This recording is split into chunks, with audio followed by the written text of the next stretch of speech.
Hello, everyone. We are giving you our NFL Week 1 reactions. First, we're going to go over our pick record. I went 9-7, and Ost went 7-9.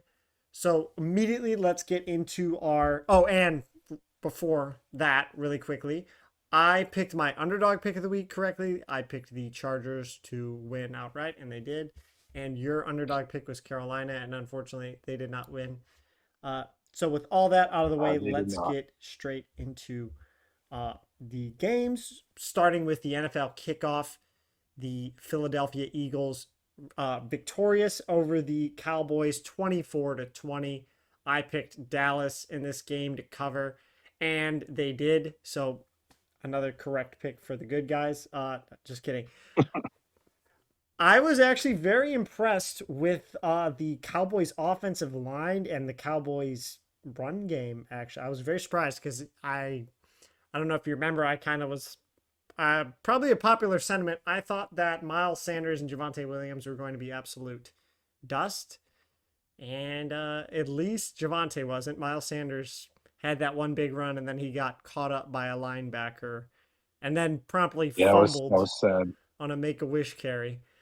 Uh, The Make-A-Wish carries is crazy.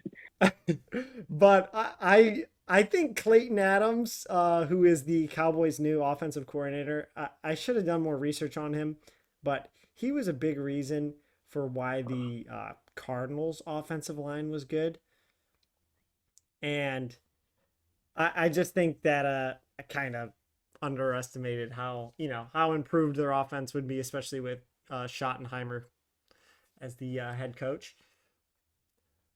In terms of hmm like big passing plays from the Eagles defense though, not a lot besides that one big play to Jahan Dotson. Oh The yeah, yeah. the Eagles basically got kind of clamped in terms of uh defensive. AJ Brown had one catch right at the end of the game for 8 yards, and while Devonta Smith had a few catches, they were not very very deep passes. I think maybe one of them was actually for a first down. hmm I'm actually very impressed with the Cowboys as a whole. I think they're going to be a lot better than people think they are, and they had a really good shot of winning this game. Yeah, yeah. They probably should have. CD Lamb had like 19 drops. Dak played really, really well. Um, Again, a lot of drops by CD Lamb. Dak is kind of like in like a impossible scenario where he has to like basically be perfect.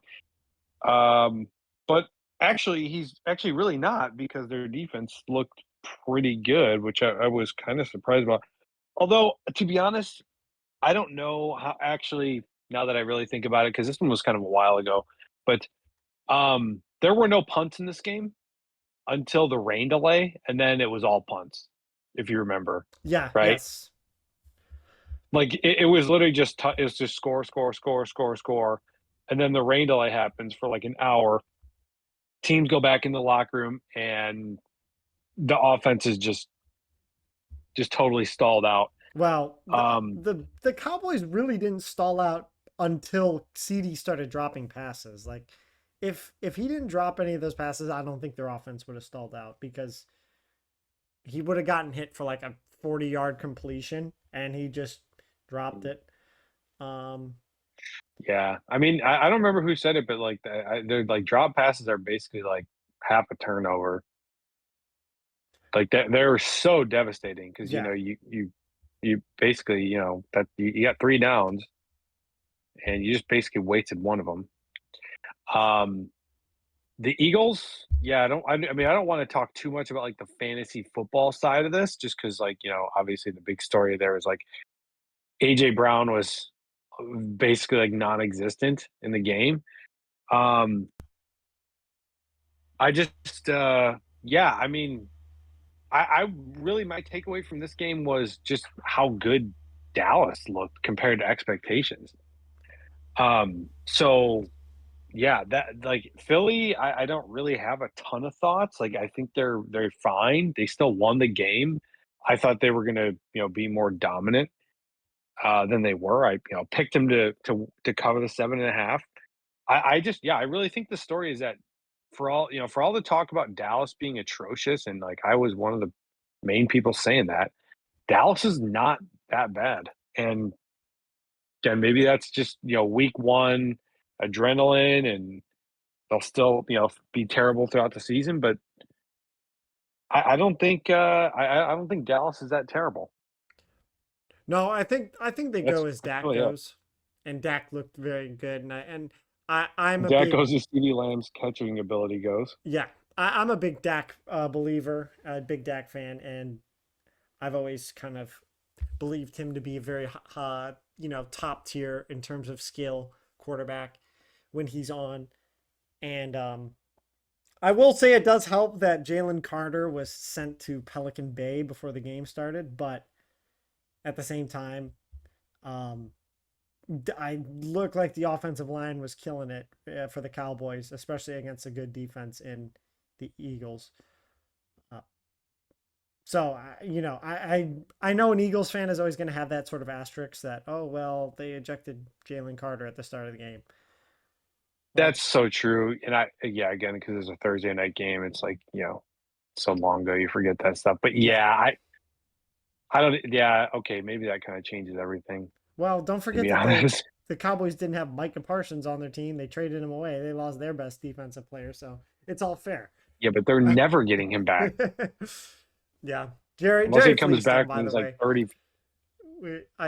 we stand by the narrative. Jerry actually won Jerry, that best trade. GM in the league. Yeah, He's the best. Jerry Jones, best GM in the league. they stopped the run when Kenny Clark was on the field. I think I sent you that stat where it was like the Eagles averaged about 2 yards a carry when Kenny Clark was on the field, and they averaged 6 without him on the field. So, Hmm. I mean, Wow. I did Yeah, see he's not like immediately a. Saquon ran right into him and got stopped right at the line of scrimmage when he was in the game. So I Mhm. was like, hey, that's a pretty big win. Micah Parsons would probably be injured already, so they've no, Yeah, I'm kidding and about then podcasting. yeah, he'd be injured in podcasting. No, before we move on to the next one, the one thing I will say though is like the media kind of just talked about this as like, oh my God, it only matters that Micah Parsons got traded. Like Kenny Clark is just a nobody, just a bag of deflated footballs. Kenny Clark is not like a non like he actually is like an improvement on the Cowboys defensive line. Now He's very good. maybe like is the overall net like is the overall net better than like Micah Parsons? Probably not, but like he improves their defensive line interior, you know, in a pretty significant way. And that is very important. I will just say before we move on, that I mean, this is a division with Saquon Barkley in it. This is a division with Ja'Cory Krosky Merritt, otherwise known as Bill, in it. Next, BCM. 2,000 yard rusher. Yeah. So I don't hate the move. I mean, they were willing to pay him, and we've already gone over all that drama, so I'm not gonna give you the whole spiel again. Um, Hmm. but I did not honestly I did not really hate that move like a lot of people did. I definitely think it's bad to lose your star defensive player. Like if the Browns traded away Myles Garrett, I would be pissed. But at the end of the day, you're getting picks for him. You're getting a very solid player. So I think this trade might be looked at as a rare win-win if the Cowboys can actually hit on those draft picks, which is always a hard thing to do. Is are they ever going to be able to draft somebody as good as Micah Parsons? But Yeah, I don't think so, but I mean, I don't know. It remains to be seen. Who can say it's been one game? And Micah let's hasn't been injured yet in Green Bay either. yeah, very true. I mean, he was playing through an injury. We'll get to that game in a little bit. You want to move to the Chargers Chiefs game? Yeah. All right, so moving on to the Friday night football in Brazil. The Chargers beat the Chiefs by 6 points, 27-21. I picked the Chargers, as I said earlier, as my underdog of the week, and they won. Like I said, Mahomes is washed. He kind of he had a crazy throw, but he's washed in terms of Mahomes standards. That I will stand by that. Um, Kelsey was terrible. Kelsey literally shot and killed Xavier Worthy on the third play of the game on third down. Just took him out Yeah. very slowly, just slowly lumbered into him and dislocated Xavier Worthy's shoulder. Sorry about that, Xavier Worthy. Uh, but for the Chargers, I mean, with all the injuries on the offensive line, they had Joe Alt starting at left tackle. He was their right tackle. Um, they had shuffle around the offensive line a bit to fix that injury from Rashawn Slater. I was very happy with Quentin Right. Johnston. Austin and I have been truthing Quentin Johnston for about 2 years since he's gotten into the league, and this is finally the year he's going to QJ. be good. Even though like last year, I think he had a good week one, and then he sucked after that. So um, we're finally Yeah. we're finally back. I was actually really quick. I was really impressed with Justin Herbert's athleticism. I thought he looked a little faster than he usually looked. Um, Scrambling ability Yeah, I was agree. actually on point. He obviously scrambled to get that game sealing first down at the end of the game. That was like a 15-yard run. And I was actually a big fan. I know Omarion Hampton, if you're a box score watcher, he did not pop off on the box score, but he looked very quickly. And I was saying, I think if he got to that second level, he would have broken off a big one. He just couldn't. Obviously, there's a pretty strong defensive front in the Chiefs. But yeah, that's all I really got to say about that game. I was impressed with the Chargers and a big coaching win for them. Yeah. Absolutely. Like I was just waiting for the Chiefs to get the ball back and bullshit their way down the field, have a bunch of like bullshit penalties, and Mahomes would be, running his 6'2", 40-yard dash and somehow just evading everyone. He did that for a touchdown at one point. Travis Kelsey like got open, got a touchdown, but dude, honestly, like the whole time I was watching that game, I just like couldn't stop thinking like Mahomes has become a running back. Like that's the only thing that he does well. He Yeah, did have that one like impressive like little flip that he does, yeah, but like he's a running back.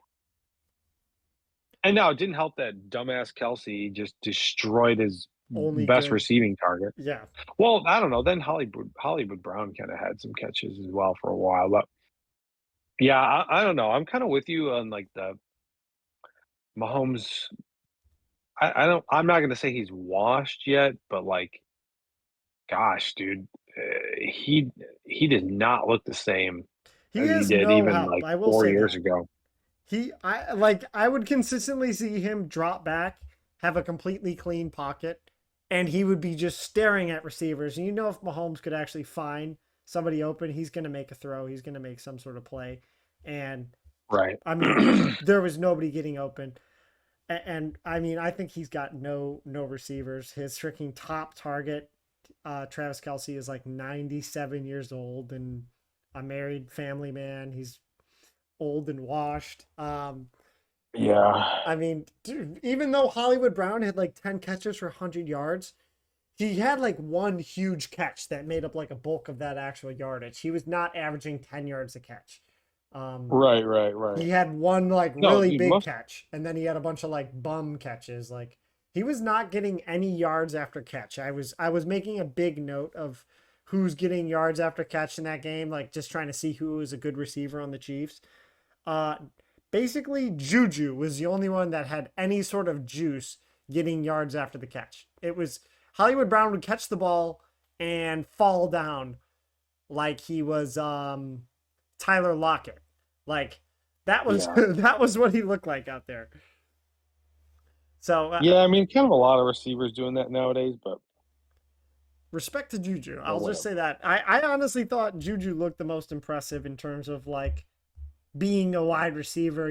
Sort of producing, trying to get extra yards, fighting for tough yardage, sort of thing. I was more impressed with Juju out of all the wide receivers there. Tyquan I thought Thornton he was dust. had a Yeah. big catch. but I mean, they've always been trying to fill that Tyreek Hill void. Even when Tyreek Hill was on the team, they obviously had Mecole Hardman, and I'm pretty sure they had Devin Duvernay on the team at one point, or and He's on the Bears now.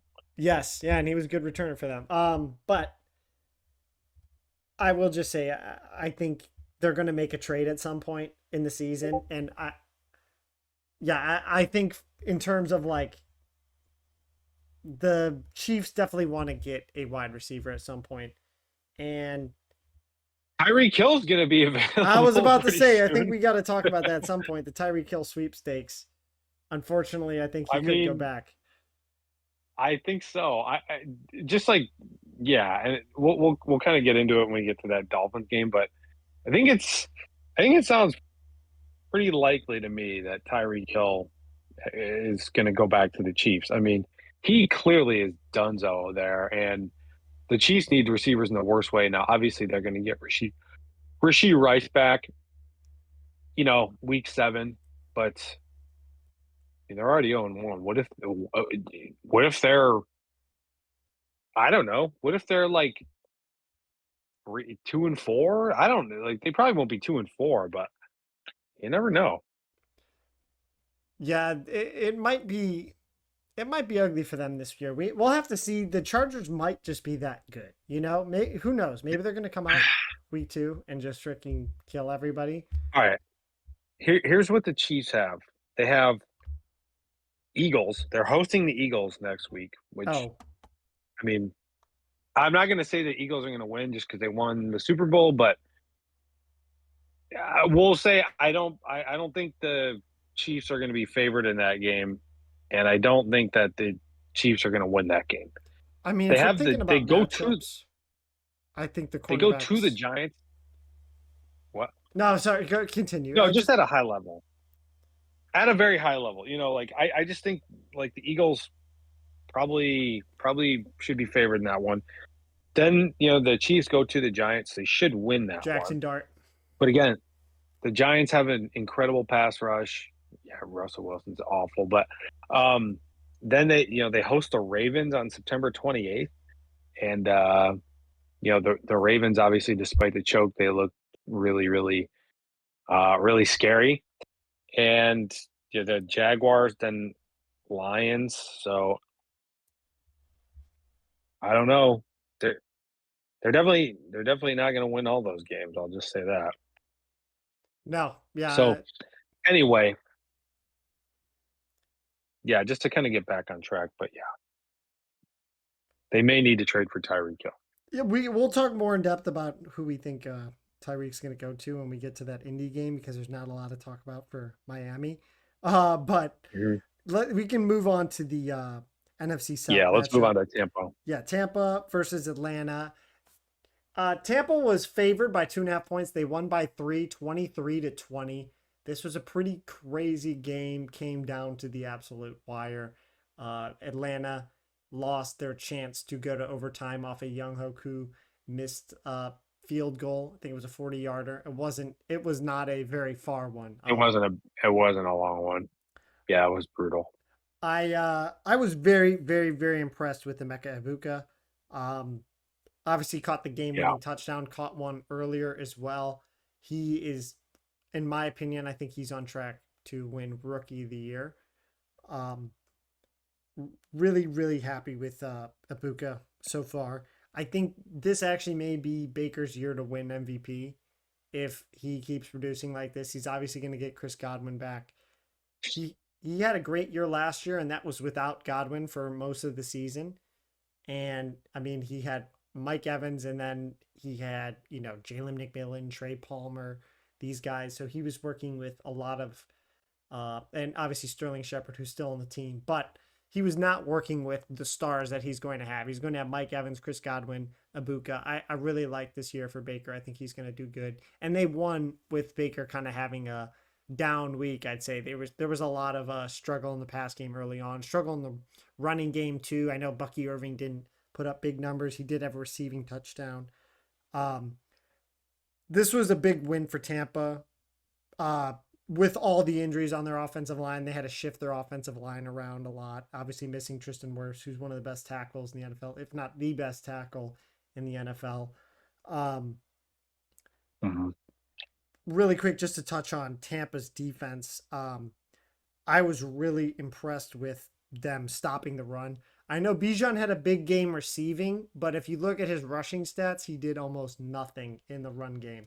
He basically was Yeah. only a receiving back. He did have a hundred receiving yards, and but one of that was just a 50-yard touchdown. Um, so I'm very impressed with Tampa Bay. I think they're going to go pretty far this year. Antoine Winfield had that big breakup at the end of the game to stop them from scoring a touchdown. Yeah, it Um, was huge.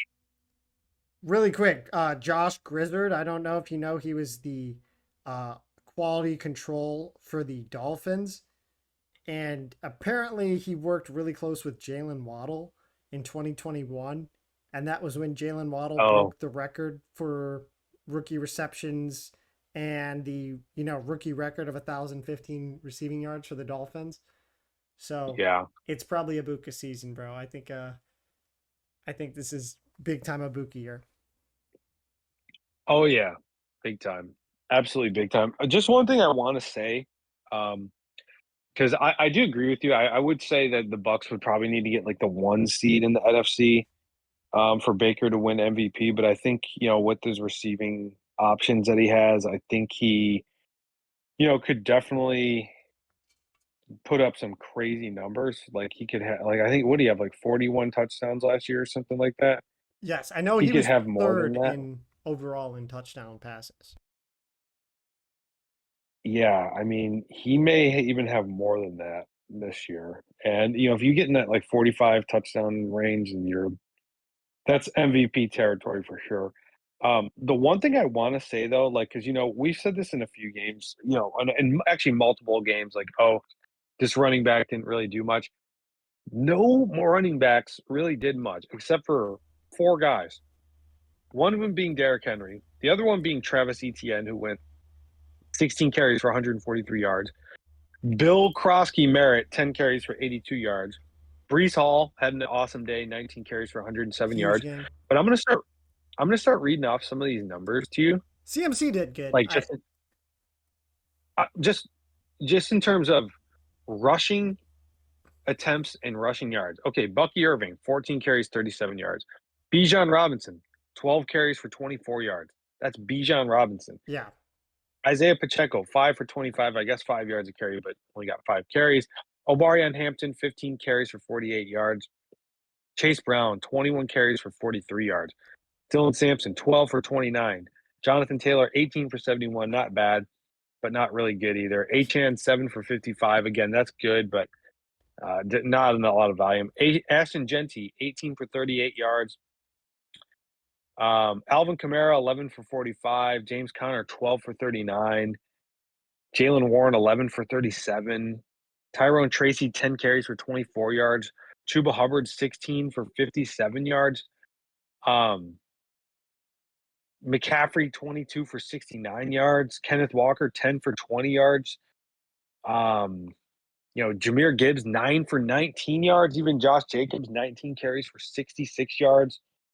Kyron Williams, 18 carries for 66 yards. Even Saquon, 18 carries for 60 yards. Swift, 17 for 53. They're like every running back in the league except for Derrick Henry and Travis Etienne and Brees Hall and Krosky Merritt pretty much had a midday. well, I mean, And Jonathan Taylor and CMC, they both had huge work in the receiving game. I think McCaffrey had like okay, 80 receiving yards. but I'm not talking about receiving. I'm just talking about, like, I'm not talking about fantasy football here. I'm talking about like real football, like running the ball. Nobody can run the ball Well, a except lot for the of bad Ravens. matchups in terms of actual like defense wise. I think. I mean, Dallas has, in my opinion, a pretty good defensive line, and especially with Kenny Clark, who they Okay, just but got. Dallas is going to play somebody next week, and we just win. I just named off pretty much every running back in the league. So I don't know if this is like a early season thing where run blocking is just like just comes along later in the season, or maybe becomes more of a priority when it gets colder out. Like I don't know what it is, or maybe is it like a It's a pass first scheme league. thing in the league? I mean, Maybe, I, yeah. I really thought the Chargers were going to run the ball a ton, and they passed. They were a pass first offense on Friday, which Well, totally shocked me. Herbert ran the ball a ton. Yeah, But yeah, just in terms of running and passing plays, they ran way more passing plays than they did, and that's a Greg Roman Harbaugh offense. You would figure they're running like 20 rushing plays to 5 passing plays. Um, right. but maybe that was Yeah, just in terms of, hey, we know how to beat the Chiefs. We can just change it up for this one week. I'm assuming that's what it is. I doubt Harbaugh is going to just change his whole identity willy nilly. Um, yeah. but yeah, most running backs in terms of just production wise, they were receiving backs. Like I know we talked about Dylan Sampson.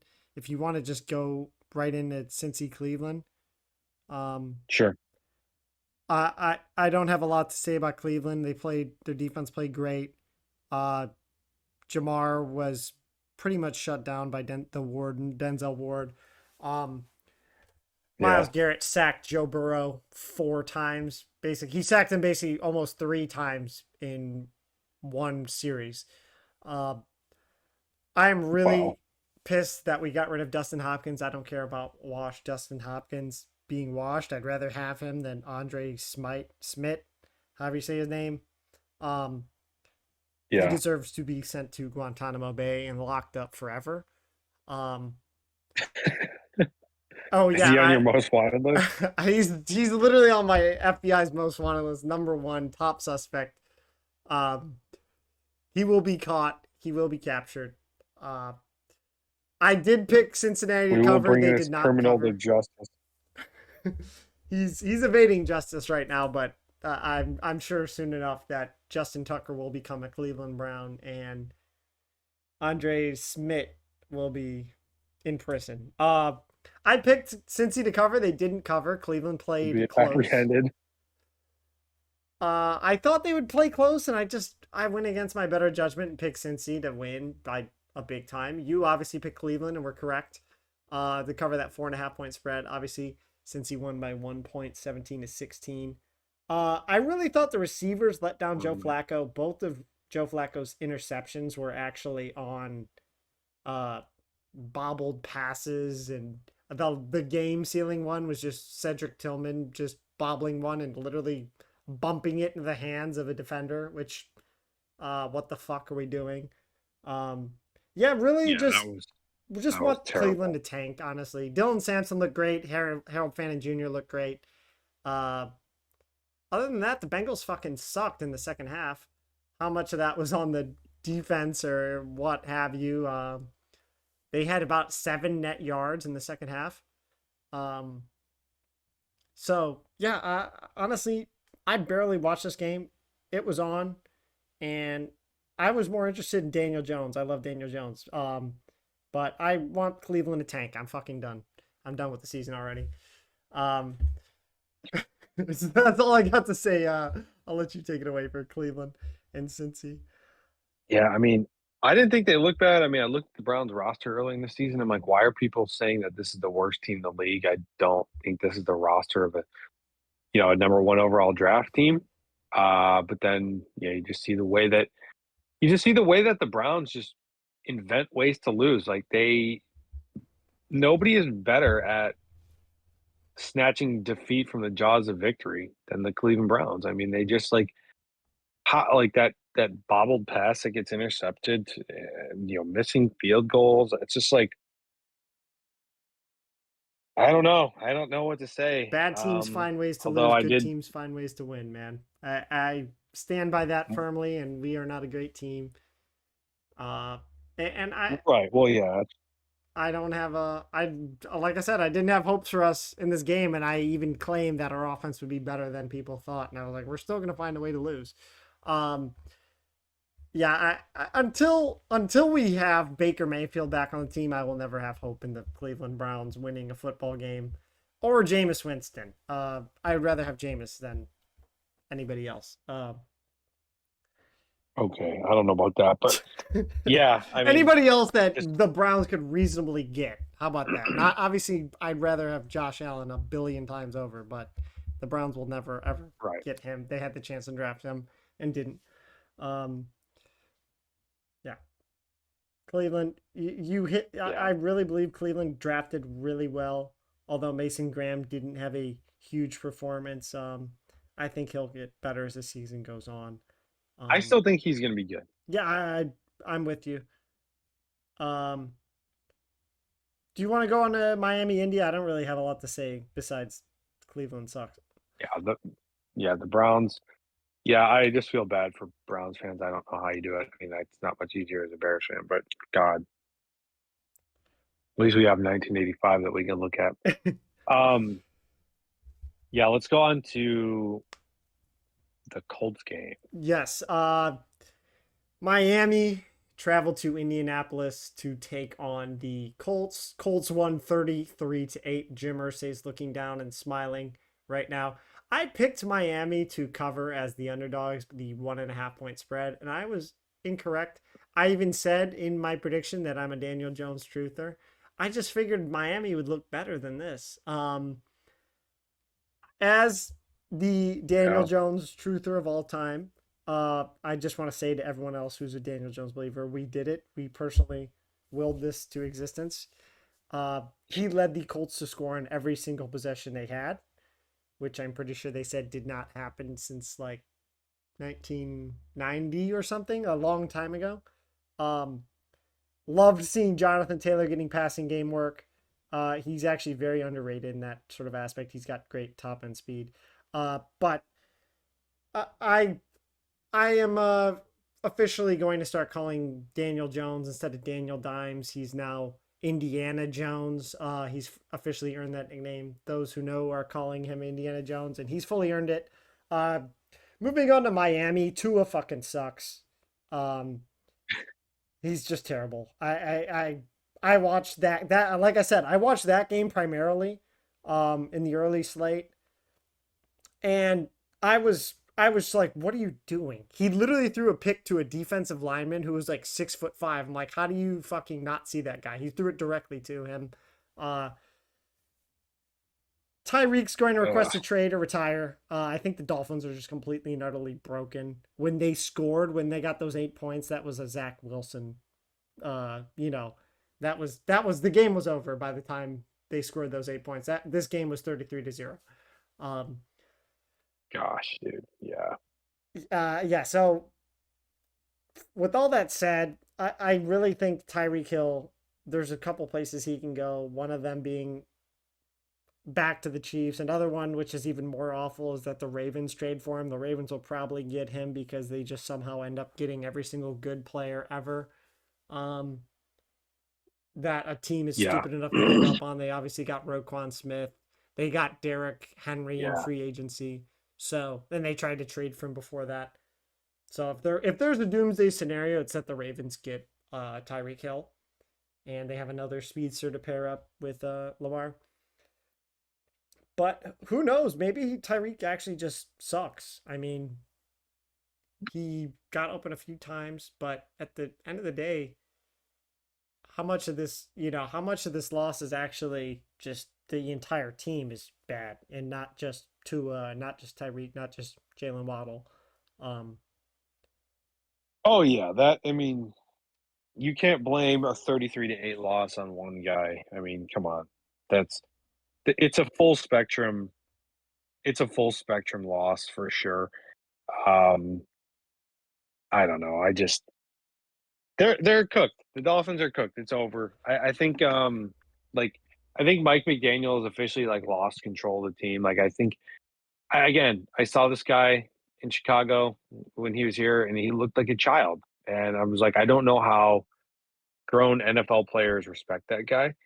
And I guess it can work if you're winning, but once things start going downhill, and I really think things started going downhill with that playoff game a couple years ago. They went to Kansas City. It was like freezing cold, and the Dolphins just like didn't even show up and just got destroyed. I think that was like the beginning of the end because like that one season went pretty well. Everyone's like, "Oh my gosh, Mike McDaniel's a genius." But I just think maybe the act kind of wears a little thin. It's like people are like, "All right, man, we don't really have like, you know what I mean? Like, is he holding guys accountable? Does he have control of his locker room?"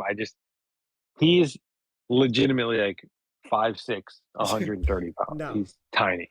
He does not seem like the Sean McVay, like just constantly swearing sort of like coach that you kind of need for. If you're a finesse team, your coach needs to be kind of a hard ass, but like at the same time, Right. like an understanding guy. But I feel like they're a finesse team and their coach is actually just like a fucking pencil neck nerd. Um, Right.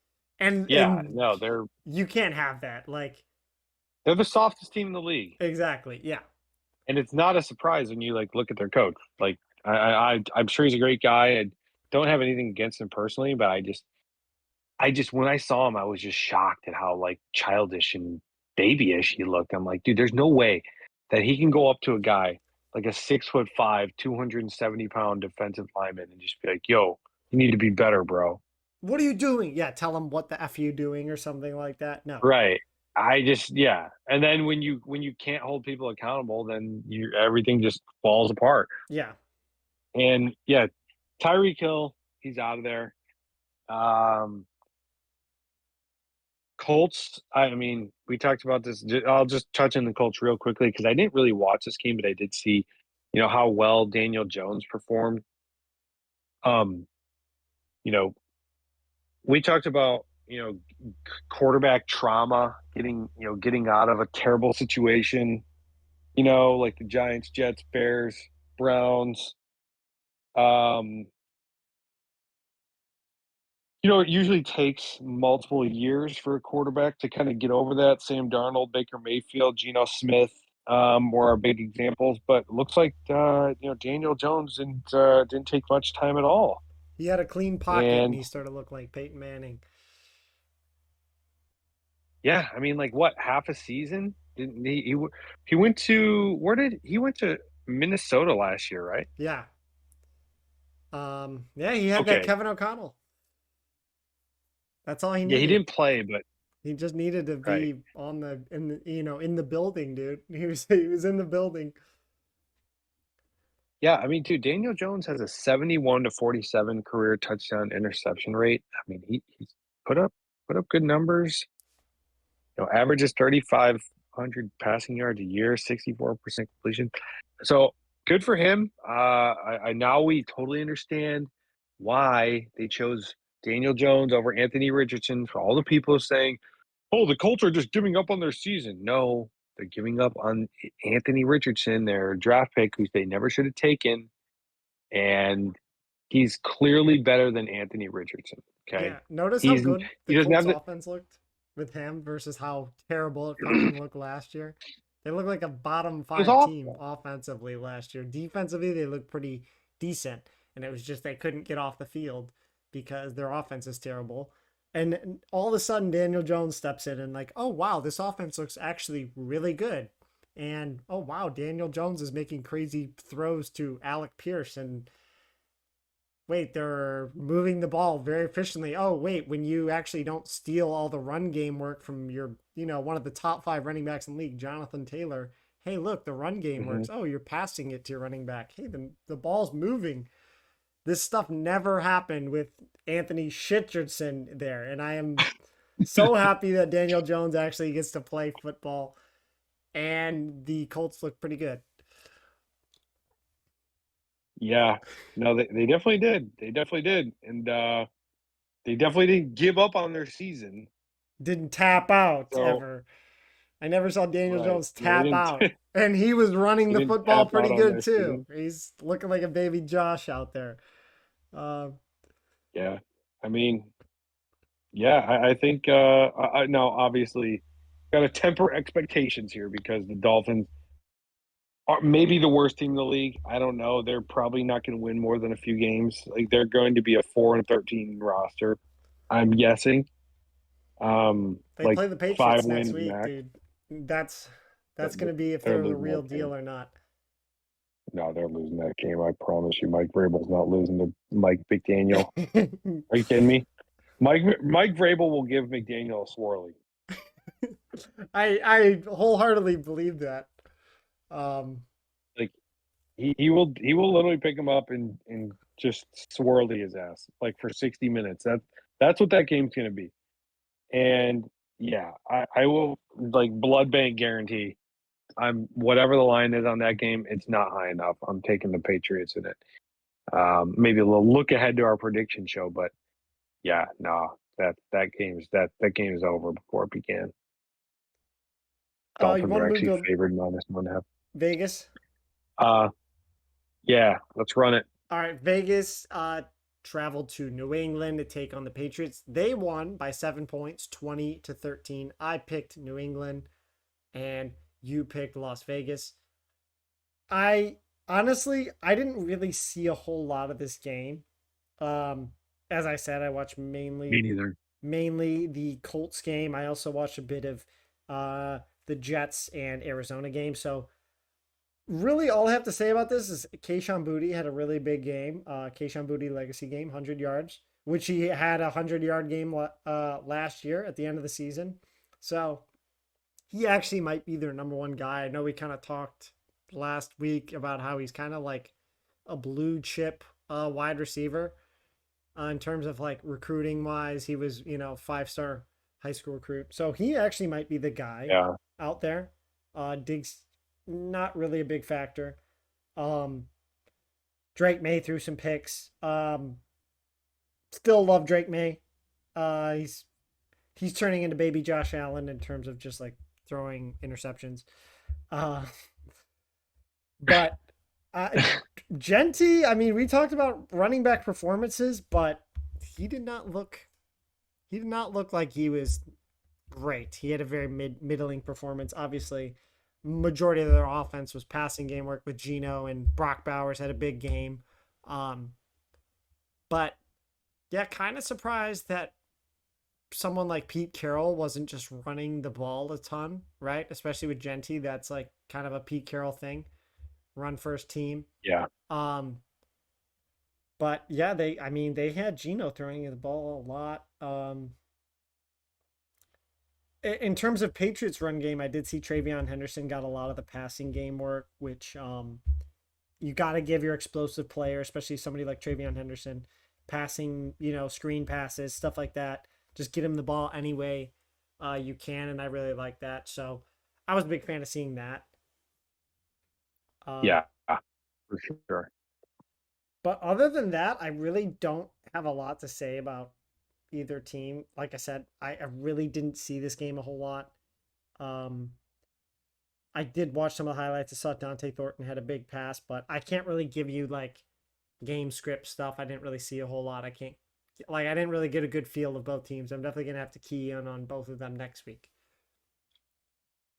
Yeah, no, I'm with you. I didn't either. I don't really watch Red Zone anymore. I'm more of a single game guy now. I do have it on my iPad in the corner, so I kind of was just keeping tabs a little bit. So, um, yeah, I really can't add much more than you said. But I mean, Chip Kelly, good offense. Looks like things started off pretty nicely for Pete Carroll there. I do think the Patriots are going to kind of bounce back and be a lot better. Like I think, um, you know, I think Drake May is a lot better than what he showed this week, and a little surprised that the game played out is way in the way that it did. But you got Geno Smith, more experienced quarterback. But yeah, I don't really have a lot to say about this game because I didn't really watch a ton of it. All right, we can move on to Arizona, traveling to New Orleans. Um, the Cardinals Yeah, covered the spread here. Very, I mean, just barely by the skin of their teeth. They won by 7 points. Arizona won 20-13. Um, I will just say this: Kellen Moore was. I know I said this last week. He is literally running the Big 12 offense. Spencer Rattler attempted 46 passes, and I mean, he threw a pick to Will Johnson, who also killed Chris Olave because his wide receivers didn't screen a pass for him. What the hell, Saints wide receivers? Um, but Ugh. I was very like impressed with Kellen Moore in terms of he was able to elevate this kind of like trash tier offense last year, besides the first two games of the year, to a pretty competent looking offense, and they were able to pretty like you know dice up a defense I thought was pretty good, and Jonathan Gannon's defense. Um, but going on to Arizona, Kyler to Marvin Harrison Jr. is improving. Marv had a 46-yard catch, and then he caught a touchdown. Um, really big for him. Could have a 98-yarder. Yeah. Um, I honestly think that as the season's going on, Kyler to Marv is going to improve even more. They did a lot of work in the offseason. We saw Trey Benson actually look more involved in the running game than people thought. He was super explosive at a 53-yard rush towards the end of the game. So in terms of Arizona, I will say Kyler did not look like a world beater today or on Sunday. I was not. I thought he was going to maybe take a bit of step forward, maybe show some improvement.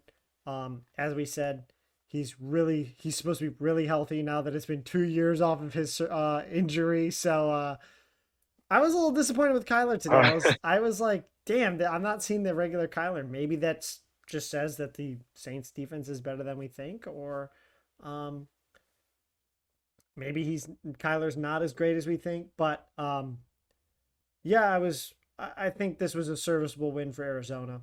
And if you're a New Orleans fan, it's not completely Jover. You can always bench Spencer Rattler and put in Tyler Shuck. Um, and maybe he'll be able to run that Big 12 offense a little better because he's got a cannon arm. Uh, but that's all I got for that game. Yeah, yeah. I don't really have a ton for this one either. Again, this is not one that I really watched.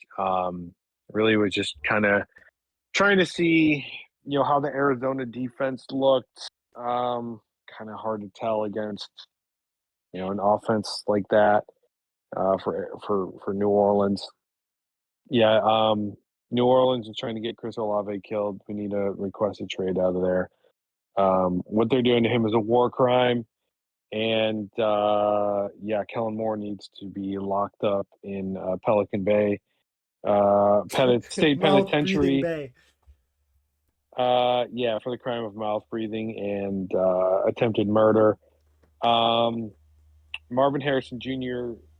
Kyler Murray connection looks better, although Marvin Harrison Jr. may have been able to get like a 98-yard touchdown that Kyler just completely missed him on. Missed. Yeah. Um, I don't know, dude. I'm just like, like, I wonder if like team like if people have just kind of like figured Kyler Murray out at this point or something. I don't know. I don't know what it is, but yeah, he's just. I don't think he's ever going to be a top 10 quarterback, and maybe he never He was. doesn't have the But X factor. you know, I will just say that he's never had the X factor. He's had his one unbeatable move is him being able to scramble around for like 15 seconds in a scenario yeah, where but he needs a touchdown, and he will usually get a touchdown there. And it's primarily just because no defender is able to completely clamp a receiver or one of Kyler's targets for 15 seconds. There's going to be one opening there for right, Kyler, and he's usually sure, accurate enough to find that person. Um, right, we didn't really see yeah. much. I actually think he did do a little Kyler scramble and he got sacked. I'm like 99% sure that happened. Um, The classic, like badass 2-year-old running from a spanking. Waddle, yeah. Kyler Murray, yeah, yeah. No, I just like I don't. I just feel like the rest of the league is like, yeah, all right, we figured that out. We're not gonna let you do that anymore. But yeah, that's I don't know that game. I'm ready to move on. Okay, yeah, we can go to Pittsburgh, traveling to the Meadowlands, take on the Jets. I picked Pittsburgh. Uh, they won, but they did not win by 2.5 points, which we both picked Pittsburgh. My bad. They won 34-32. I was completely and utterly wrong about this game, and I will be the first to admit it. I thought this was going to be a shitty game. Um, I figured it would take a little bit longer for the Fields, offense to start meshing in the Jets, but right away, him and just Wilson looked awesome. Garrett Wilson and him looked great. He had an awesome touchdown to Garrett Wilson, and he also looked as electric as ever running the ball. Ran it in for a touchdown on a naked boot, which like, hey Tomlin, how do you not have a guy on Justin Fields, one of the best athletic quarterbacks in the NFL? Um, Yeah. I was like, maybe Tomlin's washed. But besides that, really, really impressed with the Jets offense. Really impressed with actually the Pittsburgh offense. But in terms of the Pittsburgh offense, Aaron Rodgers will be dead in week 5 because he was getting destroyed. Like I every time I would look over at that game, it was just like Aaron's trying to find a play, trying to find a play. Oh, and he's getting smoked by Will McDonald, or he's getting smoked by Quinnen Williams. He was just getting Yeah. like completely and utterly just thrashed around World War I trenches. Like artillery attacks are coming in, and he's getting hammered. Um, yeah, like I Yeah. think I love Rodgers, and I thought he did not look washed. He looked great as a passer, accurate. DK looked good as well on the Steelers, but if it keeps going like this, Aaron's gonna be hurt by like week 6, like he was Mhm. in on the Jets when he got like all these injuries and like I know there's like that one meme image of him being like sacked and he's like completely like bent over backwards. Um, but other than that, Jalen Ramsey, I don't know if you saw this attack, like got a late hit on Justin Fields and Garrett Wilson had his back. We had the Ohio State connection um, out there. Yeah, it was a chippy game. And I will just say before I give the mic over to you that the Steelers defense is probably going to suck after like week 10 because their top 2 cornerbacks are Jalen Ramsey and Darius Slay. They're both like 90 years old. Um, Yeah. and I will give props to uh, Jalen Ramsey for making that play on Wilson at the end of the game, but he's going to be washed in like 5 games. Yeah, but that's all I got. Wow. I'm with you, man. I do think, yeah, Pittsburgh defense is probably numbered days for sure. Um, yeah, I thought this was a really good game. I actually did watch this entire game because again, I'm a full game guy now. No more red zone crackhead dopamine hits anymore. TikTok attention span. Um, right. Yeah, no, I watched this whole game. New York Jets looked so good, honestly, to start off, and it just kind of unraveled for them late. To be honest, kind of went very similar to the other Detroit coordinator who became a head coach, Ben Johnson. Kind of went very similar to his game. Team jumps out to an early lead, looks really great early on, and then things just kind of unravel for them down the seams or down the stretch, and the more experienced veteran team snatches a win from them like that. Justin Fields looked pretty much as good as I've ever seen him look. Probably better, honestly, better than I've ever seen him look. This was definitely a game that the Jets could have won, but again, and this is exactly why we both picked Pittsburgh here in spite of the bad beat on the -2.5. We picked Pittsburgh in this one because we picked Pittsburgh to cover the 2.5 because we really thought, this would just be a Mike Tomlin veteran experience beats the rookie head coach game. And I think that's pretty much exactly what it was for the most part. Wasn't there a blocked field goal or a blocked punt or there was a fumble on the kick return, right? Yes, yeah. There was a huge turnover that the Jets had that really just kind of turned this game around and led the Steelers back into it and essentially like basically just changed the whole momentum of the game, right? If I'm not mistaken. Yeah, it was Xavier Gibson fumbled on the kickoff return. Um, Yeah, it was that was in the moment the that I fourth thought, quarter. Um, I thought the game completely flipped at that point, and the Jets were well on their way to winning. That was when the And Aaron Rodgers pass to Calvin Austin happened when he had that, which was a great pass, by the way.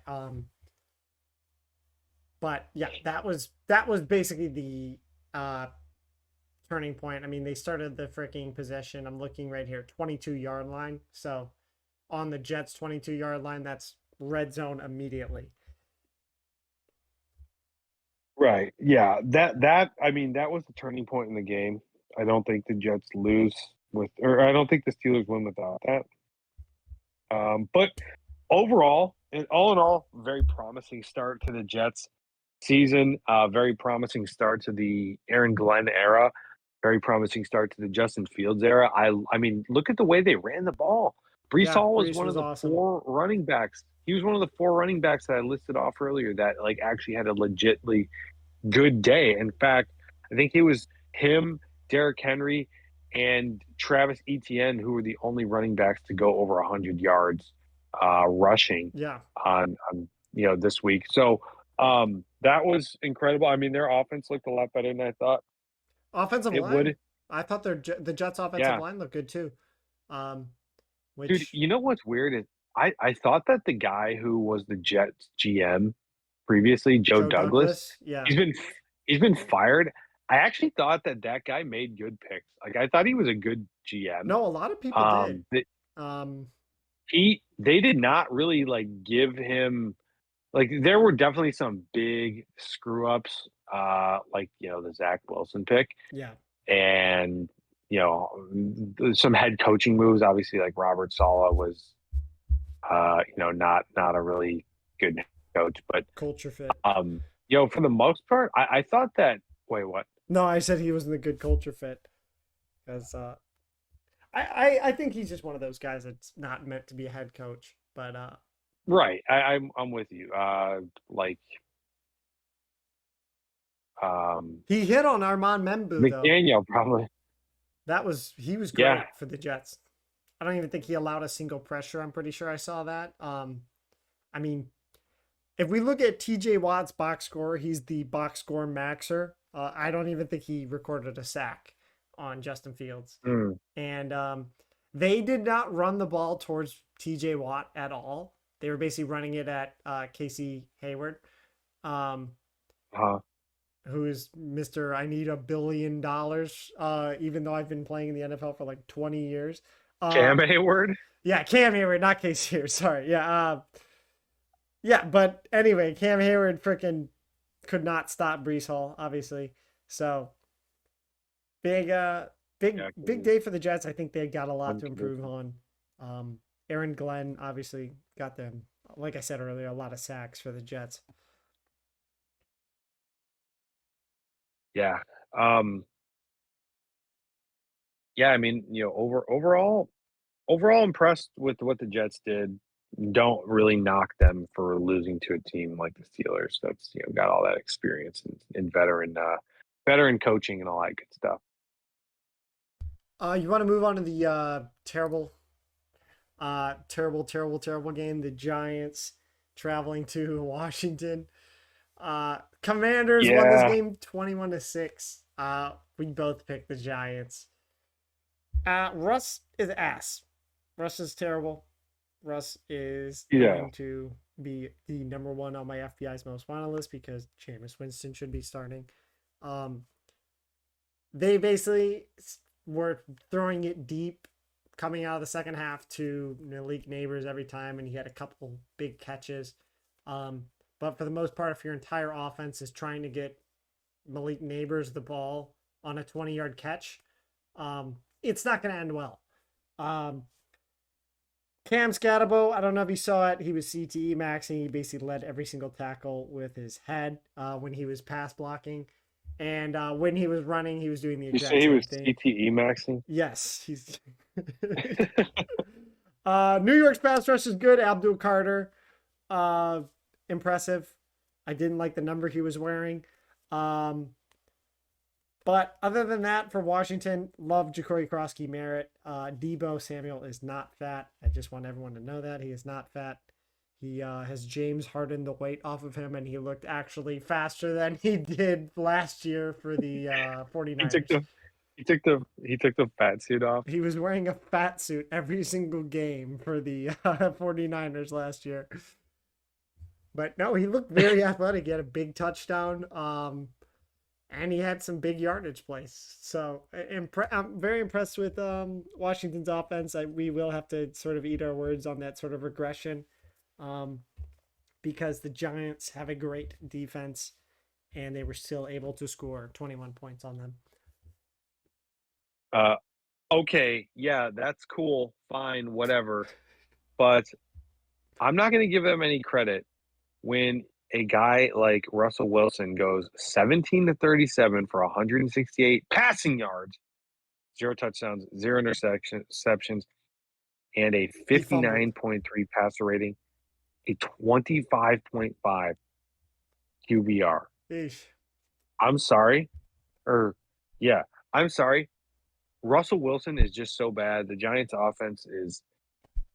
I mean, Malik Neighbors looked like he wanted to fucking request a trade or something. Like Never saw him do that with Daniel 231 Jones, did yards of you? offense. Never Nope. saw him do that with Danny Dye or Indiana Jones. They could do anything right. I mean, Brian Dable's supposed to be the offensive guy. Um, I mean, Washington had 12 penalties for 89 yards in this game. Like, didn't hurt them at all. They, ugh, gosh, the Giants are they're just awful. They're Eckler just looks like awful on dust, by the way. offense. Yeah, he is pretty much dust. What did he have? 6 carries, 26 yards, long of 6. Yeah, no, he's Um, dusty. yeah, I mean, I don't know. I'm not going to eat my words on Washington. I still think they're a regression candidate. I just think, gosh, I mean, there's only so much the Giants front seven can do to keep them in a game. I It's mean, true. it was 14-6 going into the fourth quarter. I mean, that's pretty much like you're within a possession going into the fourth quarter. The Giants do play this team tough. The Commanders tough, and I don't think the score really was like indicative of how close the game was. But yeah, I mean, the Commanders are just a much more complete team. Dustin Wilson is just completely Ass. washed. So that's really all I got to say. Yeah. I thought we both thought the Giants would cover the 6.5. We were both wrong about that, but again, it was a 14-6 game going into the fourth quarter. It was all there for the taking. But Russell Wilson is just too dusty. Yeah. They really couldn't run the ball well either. Tyrone Tracy, my guy, did not have a lot of rushing yards. I know we talked about that already, how running backs just across the board didn't produce, but he didn't really produce at all. Even in terms of the passing game, he had a little bit of work, but he was a wide receiver who converted over to running back. So we figured that he would have a little more receiving usage, but Giants are terrible with Russ. I think they can be a good team if they have Jameis or Jackson Dart. I would prefer them to give Jameis the nod next week. If anything, I don't think you start Russ another week with how terrible he looked. Um, but if you're Dable and you're trying to save your job, I don't think you go straight to Jackson Dart. I think you do like a week or two of Jameis. And if Jameis looks bad, then you go over to Jackson Dart. Yeah, I don't know. I think you have him for a reason. Jameis, I mean. Yeah. Okay, yeah, let's move on to the next one here. Okay, yeah. Moving on to Carolina, traveling to Jacksonville.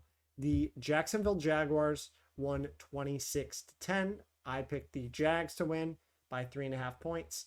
And Ost picked the Panthers as his underdog pick of the week to cover the 3.5 points and win. The Jags were obviously victorious. I'm really, really, really hyped for the Jaguars. ETN was awesome. They traded away Tanks Bigsby recently, literally yesterday, trade him to the Eagles.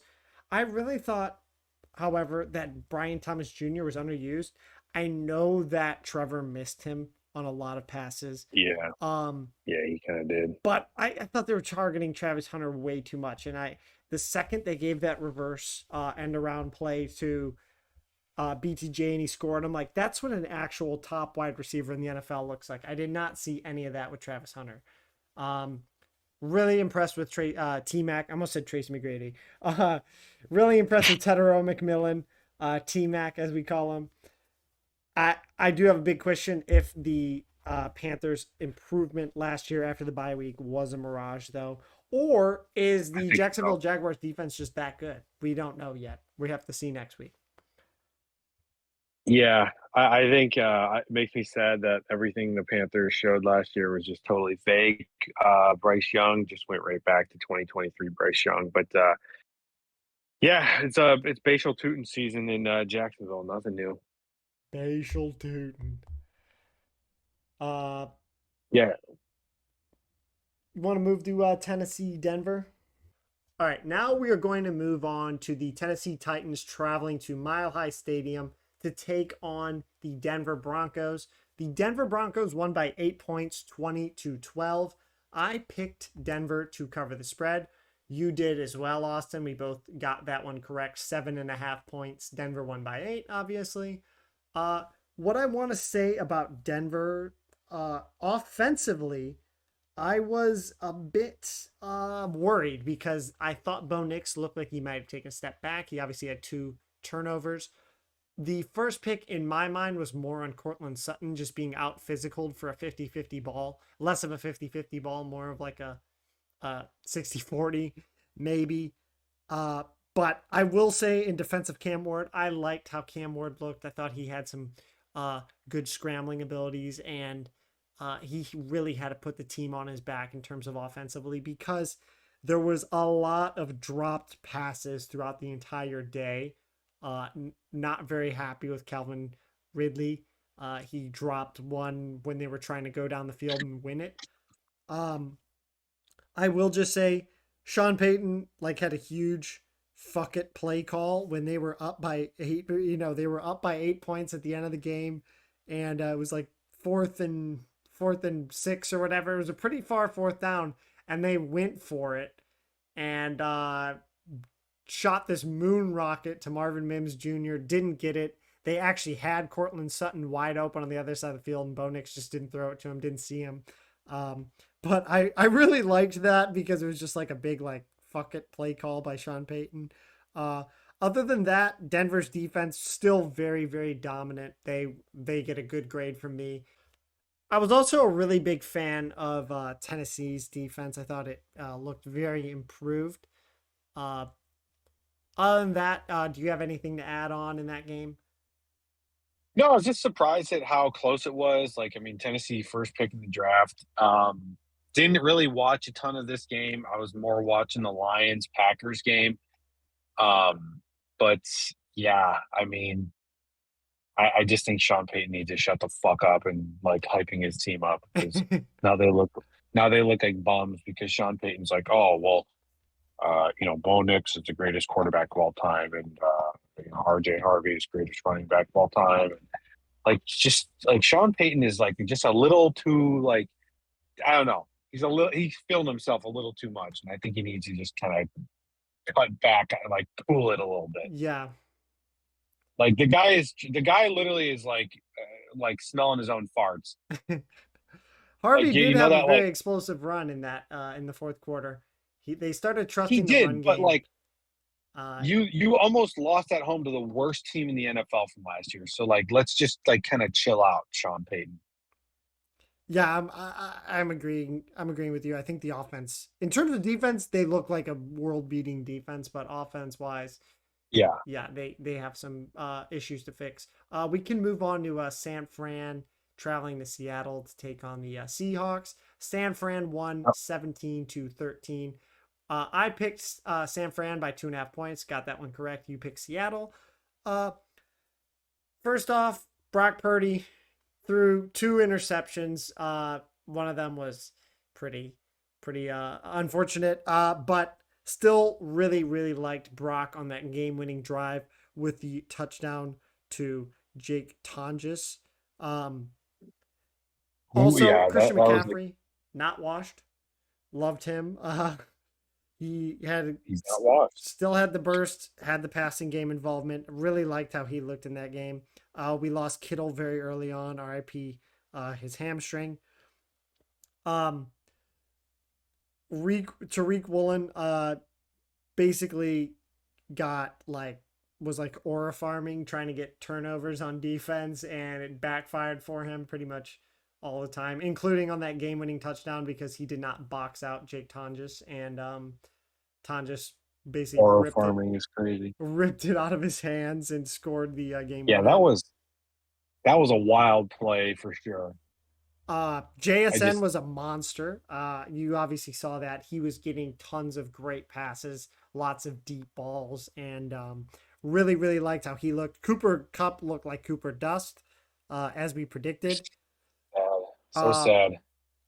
Michael Williams, the first round pick that the 49ers took, he actually looked like a pretty big big problem for them. They triple teamed him on that last play that Nick Bosa got the strip sack on. He was being triple teamed. So look, a very good draft pick for John Lynch. Um, Obviously, we got that Nick Bosa strip sack, big win for the Bosa brothers. Obviously, but Sam Darnold did not look terrible. Besides that, turnover that he had right at the end of the game, I thought he looked like he looked last year before he decided to wash himself. What do you got to say? Yeah, not a ton. Again, I was mostly focused on Detroit, Green Bay, but um, it San Fran. It's just like when healthy, they're going to win most of their games. And Seattle, I actually think Seattle's pretty improved this year. But yeah, I mean, it's San Fran. When they're healthy, they're probably going to win 12 games and be in the playoffs. And that's exactly what we saw. All right, you want to move on That's to Detroit, Green Bay? Moving on to the Detroit Lions traveling to Lambeau to take on the Packers. The Packers won this game 27-13. Obviously, I picked Detroit to cover, and they did not get even close. They had that garbage time touchdown to Isaac Tesla. The loss of Ben Johnson, in my opinion, was very, very big, and so was the loss of Aaron Glenn. I do think that this is just a terrible matchup against a really strong defensive front. Obviously, they were missing Ragnow, who retired. Um, in my opinion, I think the Lions can improve from here. Uh, I think there's still some hope. They had some flashes on offense, but I will turn the mic over to you. Yeah, I mean, not a lot to add to that.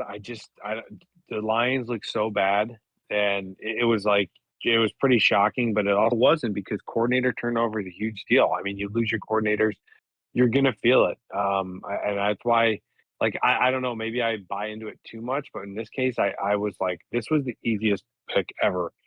That the Packers are just going to absolutely lay the wood on the Lions. I mean, this game was very close to just being a complete blowout. Too. I mean, Jameer Gibbs, he was running east west all day long. That guy could not get downhill at all. He could not get in space. Um, the Lions really miss not only Ben Johnson, they missed Aaron Glenn too. Their defense looked horrible. I do believe in Dan Campbell though. Like ultimately, long term, I think Dan Campbell will be able to get it turned around. I just think it's I don't know if it's gonna be this season. I think it's gonna be really tough for them to just kind of move on and not skip a beat because they already pretty much have shown that they couldn't do that. I don't know. I think it's gonna be really tough. Like I just view Jared Goff and I think he's a good quarterback. I view him as very kind of coordinator play call dependent. Um, and yeah, they really do miss Ben Johnson. They really miss Aaron Glenn. And yeah, to be honest, Detroit does not look like a playoff team to me this year. And yeah, that's kind of the way I see it. I don't. It doesn't make me happy to say that because I do root for Detroit. I think it's really awesome. Like, how can you not like Dan Campbell and what he's doing there? But they do not look like a playoff team to me. No, I think it was terrible, terrible matchup week one in terms of like, oh, here we have a little bit of leeway. We're getting, we're playing against the Browns. You know what I mean? They're playing against their division rival who just got Micah Parsons, who's got a great defense already. They have tons of names across the board. So in my mind, I thought this was like, Armageddon for them in terms of how bad they could look. I think they'll improve next week when they take on. Oh, I guess they're taking on the Bears, so we'll see. But That's fair. That's fair. Maybe it's more responsible to be like how you are. I'm like looking at it like apocalyptic. I'm like the Giants or the Lions are pretty much cooked all season. But I think you're probably more likely to be right in saying that this was kind of just like a temporary thing, just based on you know the matchup that they had, and that they're going to improve throughout the season. I do think they will improve throughout the season, but um, I don't know. I think it's more likely that they're a lot better next year.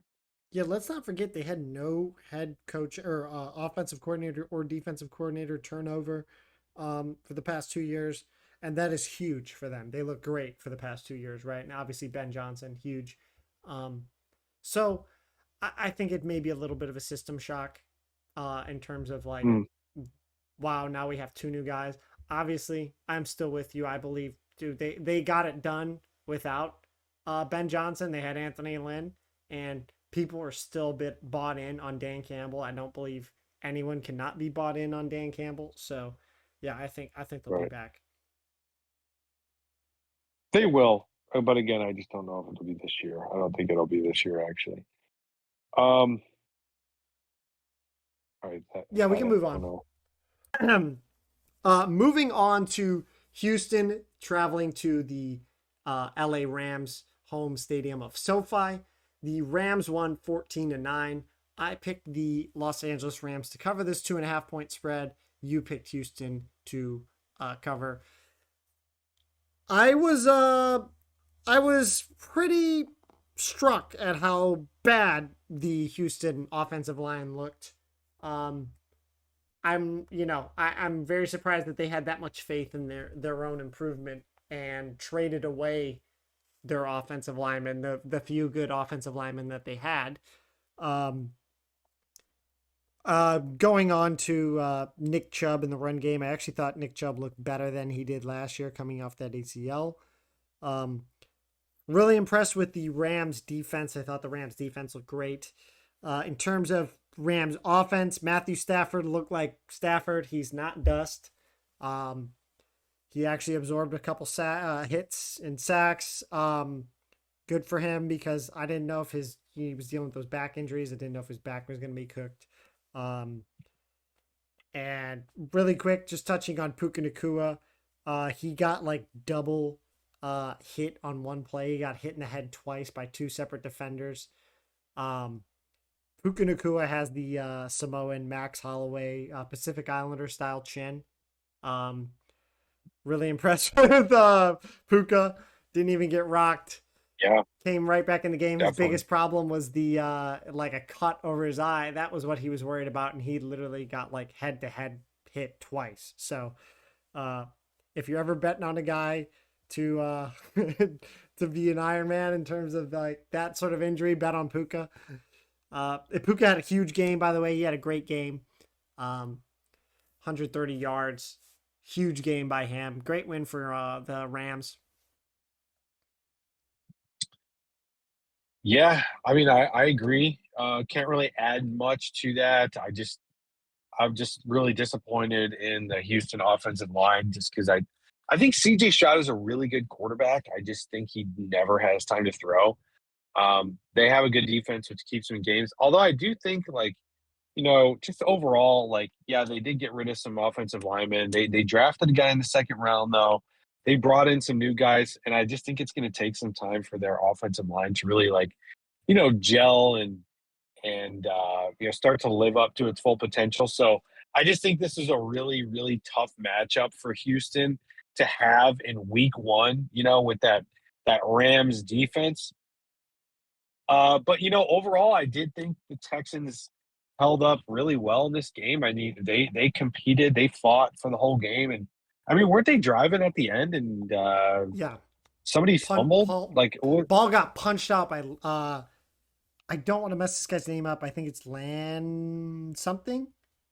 Um, but really quick while I'm looking this guy's name up because I don't want to not give him his props. Emmanuel Forbes Jr., the cornerback who's a starter for the Rams, he actually looked really good. I don't know if you saw that. The Rams actually like rehabbed him. He actually looks very good now. He was a guy that had like the small legs for Yes, Washington back yes. in the day. Everyone thought he was a Well, bust. Um, that's good. Good for him. oh, Nate Landman is the guy's name who punched the ball out. Uh, Linebacker. He actually played for the Colorado Buffaloes. Um, Interesting. but yes, he was the one who got the turnover there. But yeah, like I said, I'm impressed with the Rams. I actually think the Rams might be a unit this year. I think they might be competing for that number one spot in the NFC West. Definitely. Agreed. All right, let's move on to the crazy Sunday night football game. Uh, we, I picked Buffalo to win by 1.5 points. You picked Baltimore to cover as the underdog by 1.5 points. Now you did win this pick officially, but unofficially off the books, I will say I won because that come from behind Oh, victory you did. is worth at least like You a 4.5 point spread. Um, you did. You did for sure because I thought Baltimore was going to win that game by 30. I thought it was. I thought they were going to win it exactly like it was until like midway through the fourth quarter. Um, until they just decided to choke. But yeah, no, I'll still take the cover in that one. But yeah, no, definitely not what I predicted though. Definitely not what I predicted. it is pretty much word for word what I predicted because I just predicted, hey, this is Buffalo's year. They're going to find a way to win. And they did exactly that. Yeah. I mean, down 2 scores in the fourth quarter. You punch the ball out. You get the ball out of Derrick Henry's hands, one of the strongest running backs in football. You obviously have one of the, not one of the best quarterback in the NFL, Josh Allen, uh, throwing the ball. Keon Coleman looked awesome. Huge game from Keon Coleman. Uh, Josh Yeah. obviously almost had 400 passing yards, no turnovers, a rushing touchdown. Um, he was great. Um, I think Buffalo is going to win the Super Bowl. I already said this. I still believe it. It's even more reinforced, even though their defense didn't look great. Guess what? Their defense didn't look great last year against the Ravens in the regular season, and they still beat them in the playoffs. I think with everything going perfectly for the Ravens, they still found a way to lose this game, and that is just a terrible Yeah. sign for them. Um, even though, like, I can't disagree. yeah, even though that we saw Derrick Henry, who's not washed, had a great game. Ran all over them basically. Um, he He's the obviously, only running back in the league that he's the only running back in the league that isn't washed. yeah, he was awesome, and I mean, he's pretty much the only matchup proof guy. They shut down the Bills. Looked great on that first drive when they sacked Lamar and were able to kind of stop Derrick Henry for the most part. And then after that, it kind of fell off up until the end of the fourth quarter where they finally were getting stops again. Um, so I will just say like I know this always happens every year. The Bills defense looks terrible for like the first like 7 games of the year, and then Sean McDermott figures it out and they kind of turn it around. So I'm not worried. I think they were dealing with a lot of injuries on offense, and I think that's part of the reason why they look bad. Maxwell Hairston was hurt. I mean, they had Tre'Davious White starting, who was, originally one of their very good starters a couple of years ago, and then he's obviously fallen off since then. But yeah, Bills were dealing with injuries.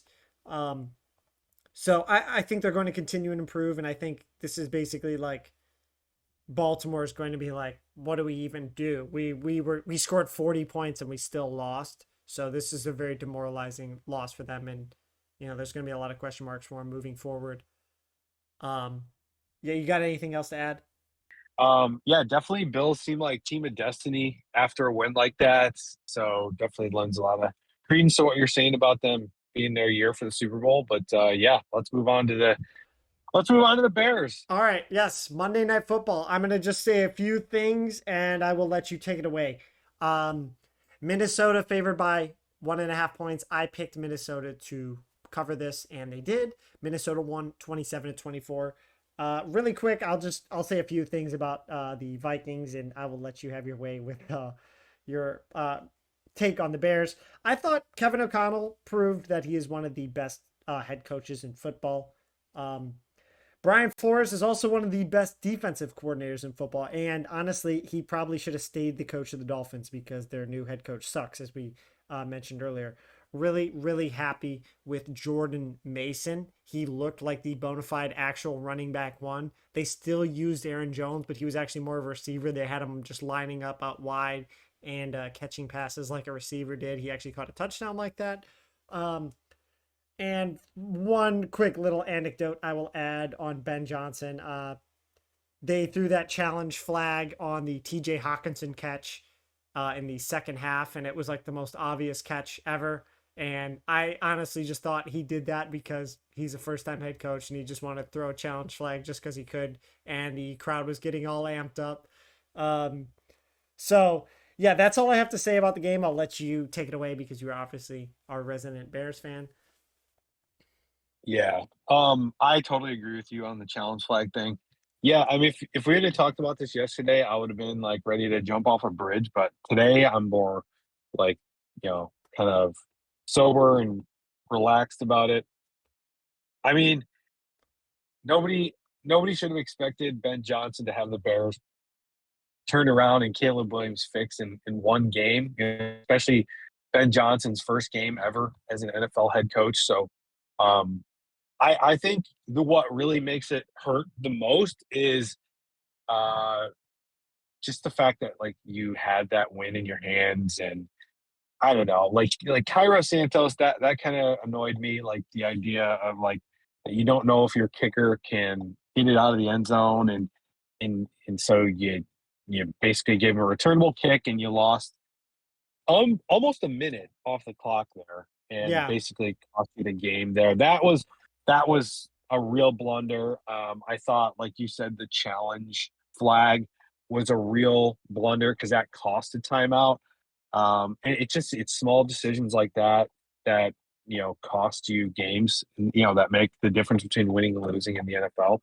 Um, I Caleb obviously looked horrible. He had a lot of missed passes, but he also played really well. I think people just really want to focus on the negatives for Caleb Williams because they just like there's a lot of people that hate him personally, and they want him to fail and they only want to see the negatives. And look, there were negatives, but I don't know. I really like it doesn't really bother me because yes, he missed a lot of throws, but he's not that inaccurate. He's better than that. He'll get better than that and fix. He'll fix that. I just think it's going to take some time to like rewire his brain because of all the World War One. what basically right. He's got like Vietnam Shell flashbacks and getting shocked. sacked 68 times last year. So it's like I he's noticed frantic, that jittery. he did not trust the O Yeah, line. Um, I thought he kind of threw the ball away that's very early or rushed the ball out. Um, yeah. and I was like, wow, he really has a clean pocket here. He's got a lot of time to throw, and he would like rush it and Look, just throw it. yeah, and I think that's gonna get fixed, over the course of the season. So Yeah, I'm I don't with know. you. I'm gonna give the Bears the benefit of the doubt. I mean, the Vikings were a really good team last year, and we, had them for 3 quarters. I mean, the whole fourth quarter was just a disaster in all three phases of the game. Like you get a punt block, your defense. I mean, you were just totally humiliating JJ McCarthy, and then you just allow him to look like the second coming of Tom Brady. Um, Which he is. He got carried by the defense for the first 3 quarters. No, I, yeah, throwing pick sixes and still winning games. I mean, we're like letting Jordan Mason run for like 12, 13 yards of carry in the fourth quarter. We're yeah, getting punts blocked. Like Cairo Santos missed a 50-yard field goal. Like that, there's just a lot of like honestly, special teams almost pissed me off the most. Um, Yeah, but overall, I mean, I I like if you're just like an outside observer on the Bears, I think like you have to like you know what I mean. For me, it's very emotional as a fan, but I think like Aikman and Joe Buck were talking about it after the game, and they were saying like, yeah, there's a lot of good things about the Bears that we saw tonight, and I think if you're not a Bears fan, you can clearly see that stuff. Or if you're not a Bears fan and you're not one of those people that just like hates Caleb Williams, I think you could see that. I mean, this is a team that lost 10 straight games last year. This is a team that literally like was one of the most pathetic teams in NFL history. Yeah. And the Vikings again won 14 games, were incredible last year, and the Bears looked better than them for most of the game. Yeah, I think there was a lot of self-inflicted wounds, like you said. The new offensive line, that's, a big investment of theirs, had a lot of false starts and stuff like that. That's going to get worked out as the season goes on. Yeah, They got to mesh together. Offensive line is one of those things that it takes time. It takes time for an offensive line to actually kind of play well together. Especially if it's you're bringing in a lot of new pieces and stuff like that. So I totally agree. I think number one, having Ben Johnson on this team is just like a breath of fresh air. They've basically been stuck with like these defensive style coaches since I like obviously they had Nagy, but yeah. He was I good for 1 year. yeah, who looked like an awesome coach right when he got there, and then that was about it. But yeah, I think Ben Johnson is just a huge breath of fresh air, especially coming from Matt Eberflus. Um, so Yeah. I have high hopes for the Bears still, and I think don't give up on this team. If you're a Bears fan, obviously, if you're a Browns fan, give up. It's over. it's, Yeah, it's Jover for the Browns. All right, are we done? I think yeah, I think yeah, that covers everything. yeah. Really quick, just want to thank you guys all for watching. Make sure you drop a like, make a comment if you agree, comment if you disagree. Uh, until next time, peace out.